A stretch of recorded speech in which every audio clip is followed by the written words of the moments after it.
in Photoshop, there's so many ways to remove an object from its background in a photo, like this photo I have here. For example, we want to remove this guy from this background and put him onto another background like this. And in order to do this can be quite a task, but I'm going to show you here how to use the extract filter. And in my opinion, I think it's got to be the fastest and easiest way to do this. There are other ways to do it. There are plenty of other ways. Photoshop, there's no shortage of ways to do this, but this is probably the fastest and easiest way to do it.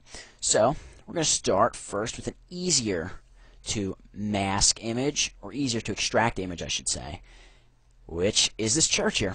Alright, so the first thing I'm going to do, and I always do it pretty much when I open up any Photoshop document, is duplicate your layer. And we can do that by hitting Command or Control, if you're on a PC, J. Okay, I'm going to move the layers palette out of the way for the time being. Alright, now come up here to Filter and go down to the Extract option. Okay, this is the Extract dialog box. And the way Extract works is you use your highlighter here, this tool right up here, to highlight the edges of the object you want to extract, and then you use the paint bucket to fill in the area that you want to keep. And you can use the eraser to touch up your edges. For example, if I make a big scribble up here that I didn't want, you can take your eraser and you can erase it all. Okay, so let's get to work extracting this photo. Alright, start in one area and just drag right along the edge that you want to extract. Alright, we want to take the church out, so we're going right along the edge of the church, just like this. Alright, drag right along it, and then up here for the cross, just cover the entire thing. Come down the other side, and come right in like this, and right down the side of the roof, and that is a bit rough, as you can see. So we're going to straighten that out, and we're going to hit E. That's going to give us the eraser. We're going to touch up these edges where we have a little bit of sloppiness. Just like that. And now what we're going to do is grab the paint bucket tool. And now let me say that when you click this, you get this blue fill. But if your entire image fills with blue, it means you have a hole in your line in this highlight. So I want to save the church, so I'm going to fill above that. Now, if the entire image had filled, it would mean that there's a hole somewhere in this line. You don't have to paint your highlight in along the edges. That automatically is an edge. Alright, and we can hit preview here to see what we've got. You can see it's a bit rough on some of the edges, but we'll take care of that. So hit OK, and we have our extracted version right here. I'm going to zoom in on the steeple, and you can see it's a bit rough. So bring in the Layers palette and hit Command or Control J to duplicate this layer, and it's going to start filling in these semi-transparent areas, okay? So I'm going to duplicate it a bunch of times, okay, just to get us a good start. Now select the bottom layer, and this is if you're in Photoshop CS2. Hold down the Shift key and click the top layer, and hit Command or Control E to merge them all, or click on the top layer if you're in Photoshop CS and just hit Command or Control E, and that merges down, and just keep clicking until you get all the way to the bottom layer there. Alright, I'm going to move this out of the way, and you can see we still have some rough edges. We're missing some things around the church. So what we're going to use is the history brush, and that's right over here, the history brush. Hotkey is Y. Make sure it's the history brush, not the art history brush. Now in CS, I believe it's right over here with the healing brushes, but in CS2, it's its own little thing. So what you have to do with the history brush is get the history palette, and you can see we have all these layer via copies, and I want this little thing here as your art history brush. That's setting your brush state. We're going to set our brush state to be image size, and what the brush is going to do is paint back to what the image looked like back at image size. Okay, so you can see we're getting our edge back, and if we wanted we could get the sky back, but we don't want the sky. Alright, so we're going to quickly go over this. I'm going to touch up those edges in just a second. For now, I'm just going to go over this very quickly, just for the sake of showing you. And then you can grab, your eraser tool, and just quickly hit these edges to clean them up wherever you accidentally painted too much in. Or you can just hit undo when you do actually paint too much in. And there's actually supposed to be more here. Okay, and let's come right up to here. And zip right down. Zip that edge. And that edge, we're going to clean that up. And we're just going to clean this up right around here. Alright, and now to replace the background, we simply grab the image of clouds, which I have right here. Hit V, it's your move tool right over here. And grab it and just drag and drop it right into that document. okay, and adjust it so we can't see the horizon. Okay, just like that. And then bring your layers palette in and drag it right below the layer of the church. And there you go. We've extracted the church and put that nice sky behind it. But that's a pretty easy extraction.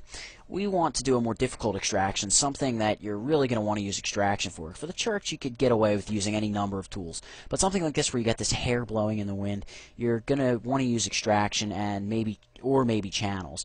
But we're going to use extraction because it's a bit faster, and that's what I'm doing the tutorial on. So grab the layers palette, duplicate that layer once again. We're working on layer 1. Go into the extract. Alright, and we're going to grab a brush size. You can adjust your brush size. You can make it huge if you want. We're just going to set it to about 12. I'm just going to dial that right in. And we're just going to start going around the sky. Just come right up, his leg around the laptop. And I'm going to zip right up and around the laptop here.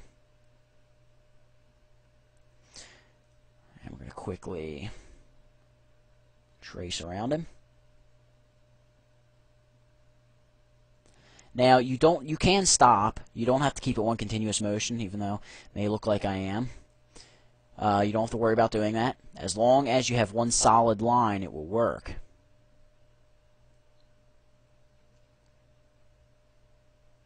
Come right down around his back.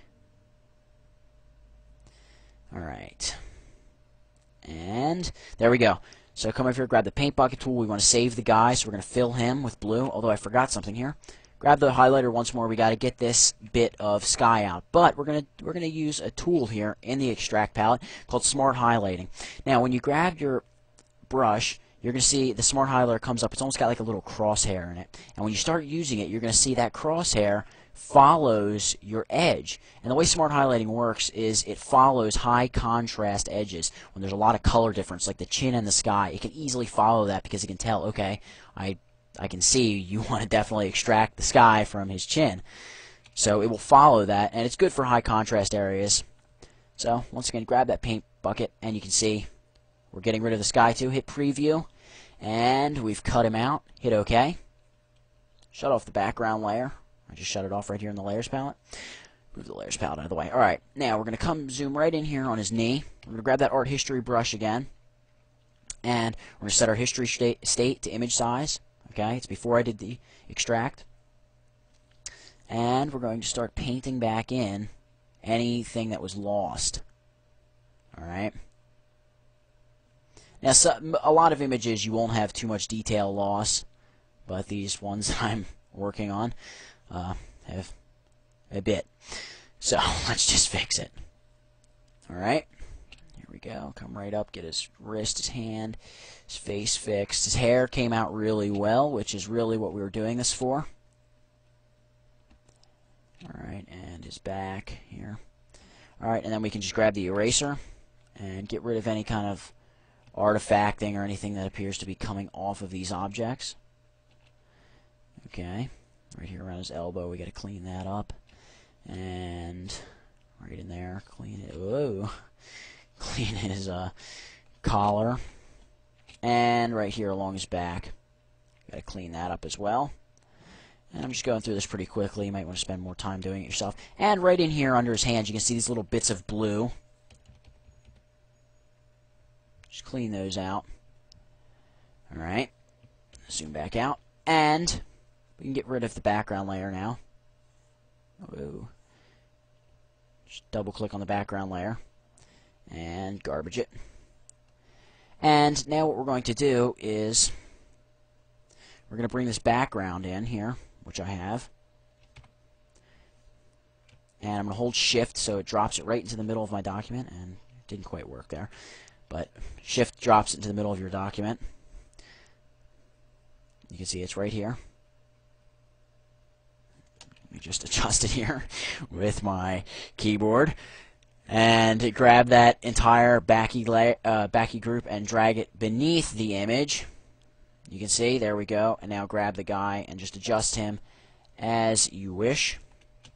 Just like that. And you can see, just using extract there, you can very quickly get pretty complex images like this cut out of pretty complicated backgrounds and put onto new backgrounds. Now let me quickly add that in both of my images I dropped the background into the image I'd extracted, and that is again because I used the history brush, and we want to be able to go back in now. Say we look at him, we say, okay, right here on his sleeve, that needs to be touched up a little. So then we can grab the history brush and we can still go in and touch it up, which is not working correctly because we moved him.